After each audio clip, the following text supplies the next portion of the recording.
अर्जुन ने जब भगवान के शरण होकर अपने महान शोक की निवृत्ति का उपाय पूछा और यह कहा कि इस लोक और परलोक का राज्य सुख इस शोक की निवृत्ति का उपाय नहीं है,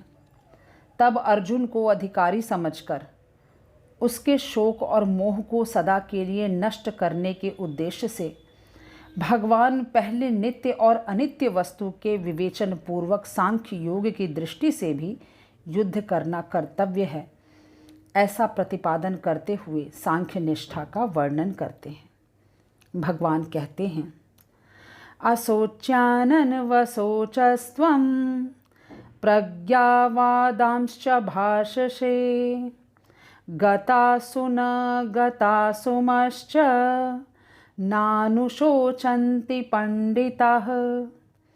श्री भगवान बोले, हे अर्जुन, तू ना शोक करने योग्य मनुष्यों के लिए शोक करता है और पंडितों किसी वचन को कहता है, परंतु जिनके प्राण चले गए हैं उनके लिए और जिनके प्राण नहीं गए हैं उनके लिए भी पंडित जन शोक नहीं करते। यहाँ पे एक प्रश्न उठता है कि अर्जुन के कौन से वचनों को लक्ष्य करके भगवान ने यह बात कही है कि जिनका शोक नहीं करना चाहिए उनके लिए तुम शोक कर रहे हो। तो दोनों सेनाओं में अपने चाचा, ताऊ, बंधु बांधव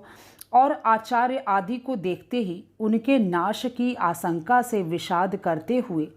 अर्जुन ने जो प्रथम अध्याय के 28वें, 29वें और 30वें श्लोक में अपनी स्थिति का वर्णन किया है,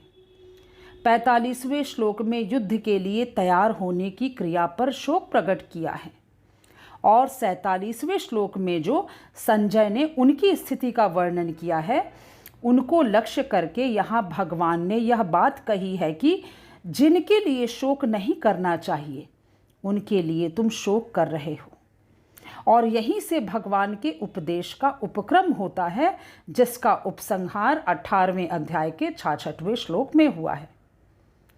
यहाँ एक दूसरा प्रश्न उठता है कि अर्जुन के कौन से वचन को लक्ष्य करके भगवान ने यह कहा है कि तुम पंडितों सरीखे बात कर रहे हो। तो पहले अध्याय में 31वें से 44वें और दूसरे अध्याय में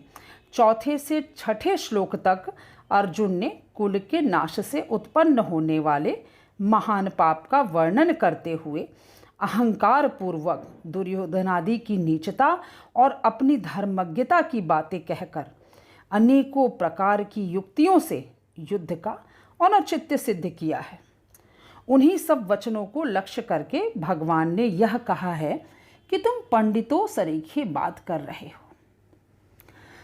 तीसरा प्रश्न ये उठता है कि देखिए, गतासुन और अगतासुन किनका वाचक है, आपने श्लोक में सुना होगा, और उनके लिए पंडित जन शोक नहीं करते। भगवान के इस कथन का आखिर क्या अभिप्राय है? तो जिनके प्राण चले गए हों उनको गतासु और जिनके प्राण न गए हों उनको अगतासु कहते हैं।